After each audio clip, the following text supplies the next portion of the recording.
Pulsar গাড়ির balancer কিভাবে মিলাবেন, অনেকেই জানে না ব্যালেন্সার কিভাবে মিলাতে হয়।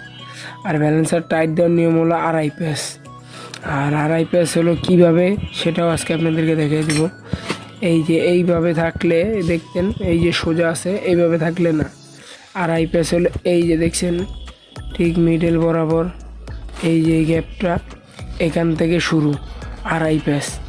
ঠিক এখান থেকে আপনি এই যে এদিকে ঘুরাবেন, এই হলো এক প্যাচ, এই হলো দুই, আর এই হলো আপনার আড়াই, এই হলো আড়াই প্যাচ। এইভাবেই আড়াই প্যাচ ঠিকভাবে একই ক্যাটাগরিতে এই পাশেও দিবেন, এই সেম ক্যাটাগরিতে। এই যে যেইভাবে আছে ব্যালেন্সারটা এখন এই জায়গার থেকেই শুরু আপনার আড়াই প্যাচ। এই যে এটাও সেম দেখেন, এই এখানে আছে, এখান থেকে শুরু হবে দেখেন, এই হলো এক প্যাচ,